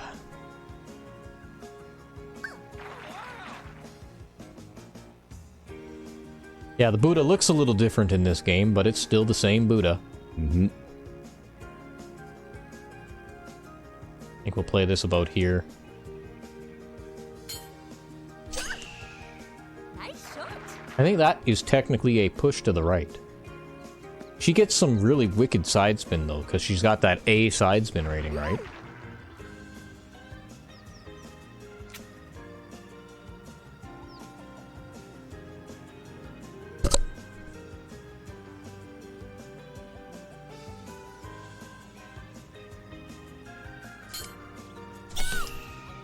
That was amazing.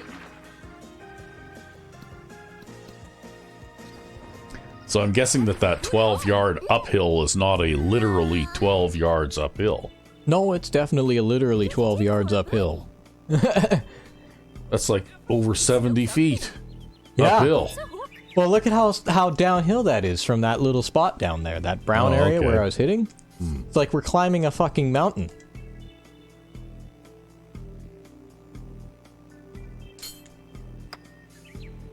I played that too much. No, I didn't. Nice birdie. Okay. But it is Japan, right? Like, Totally on. they don't really have flat spaces. 15th hole. Par 4. See, this is where a power shot Oh, okay, comes in I handy. remember this hole now too. Yeah. Yeah, this is another one where you'd want a power shot in order to hit that space over there. Late shot. It's kind of shocking that Lonnie is a intermediate character given how little distance she has. Maybe it's because of the spin. Yeah, basically it's because of the spin. All of her stats are super anybody high. that has an A or an S in one particular thing, I guess, probably qualifies to be an intermediate character, right? Unless they have a whole shitload of weaknesses. Which, for me, I actually prefer the weaknesses. Yeah. That was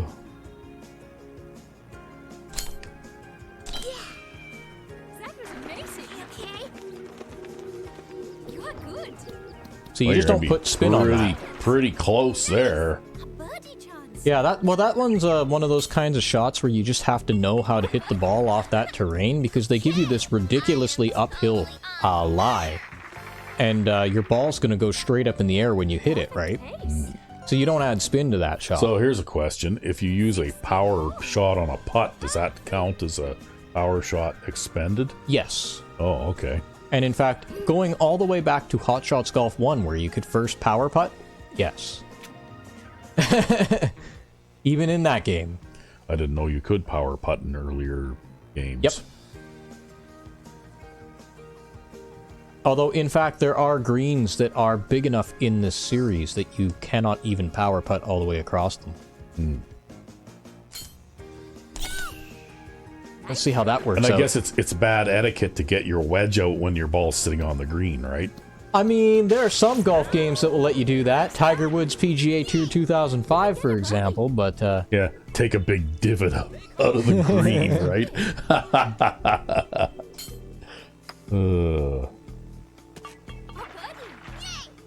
Okay, I am totally on fire. There's all sorts of weird little noises coming out of my right 17 earphone, too. Oh, yeah, there's all kinds Like of, like... little sound effects and things, right? Yeah, they've got all kinds of, like, That I can't quite identify. Yeah, they have a lot of sound engineering that goes on in this game, actually. Lots of little things. Okay, are we actually shorter this way this down? Oh. Here's another thing you can do. You can relocate where you are. Oh, wow. Hey, yeah. Just like in real life, right? That's right. So long as you're between the markers, you can set up anywhere on the tee box, right? Yep. Although I'm not sure it will make much of a difference here for me. I think going this way just makes me longer. Maybe we'll go over here. Right. But you might want to do this if you had a particular shot shape too, right? Like if you hit a draw or a fade. So that you can try to avoid hitting an obstacle. Right now I'm just doing it trying to figure out if I can get extra distance here. Well, what I can see is they could have close-up obstacles to the tee box now, too, right? Yeah. And you'd have to adjust your position depending on what's out there in front of you.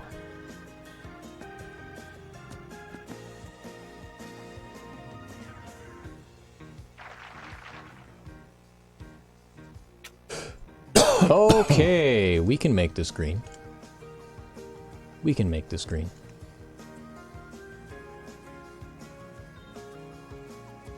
Okay. We shanked it, so we're going to be in the bunker on the right.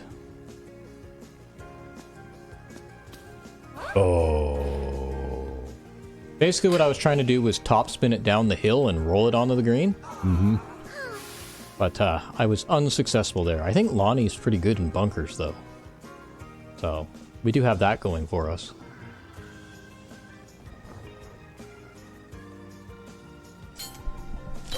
I hit that too hard, and I got perfect impact. Yeah. It's a good on. Not my best bunker shot. Oh, well. You still have a chance for a birdie here. Oh.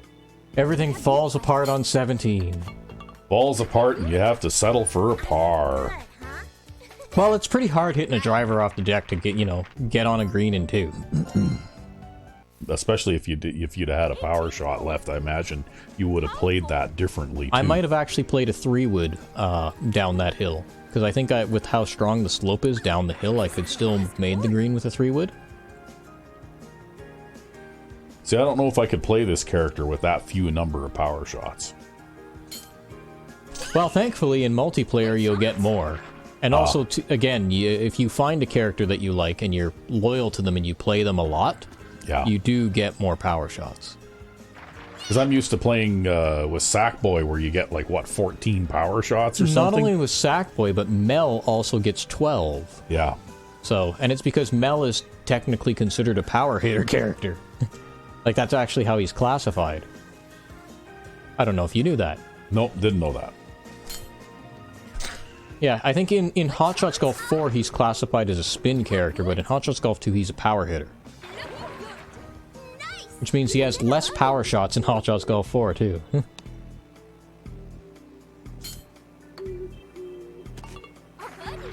But there we go. I am totally on fire. Ah, minus 16 is not bad. I could have done more if I had more distance. Well, you know but what? That's a pretty good round. It's okay. It's passable. We hit a bunker. We almost hit another bunker. Well, you finished the first rank of tournaments now, right? Yep, we've got the first rank done, and I don't know what the crown conditions are. Do they actually tell you? Let me check that actually, because maybe they tell me after I complete the versus mode. I know at some point you unlock something where they tell you. More golf levels.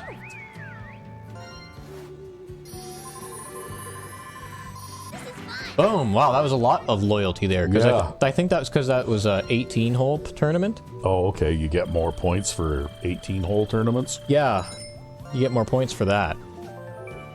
What did we unlock? Oh, we got turbo spin clubs. Yeah, because she needs more spin. Why not? Turbo spin clubs actually give you side spin in this game too. Yeah.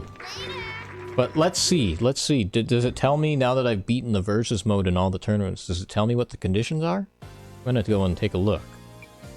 No, it doesn't. So at some point you unlock something that tells you the conditions. But I don't know what it is, or if you have to go through the entire game and then get that in order to see the conditions. Because I know on my other save whatever file, that is. well, I know on my other save file I can see what the conditions are. Yeah. But on this save file, obviously, I cannot see what the conditions are. So probably because I beat all the standard challenges and all the standard versus modes, I unlocked something that told me them. But that just means that we'll have more game to play at the end of this series, right? So I'll be coming back. Yeah, play I more. suppose that that's something that will become, that will be revealed later That's right. in later episodes. Indeed. But for now, I guess this is probably an episode here. Yep, this is where we'll end it. So until next time, I'm Sandman99. Must be tired. and I'm RecV5, have a good one.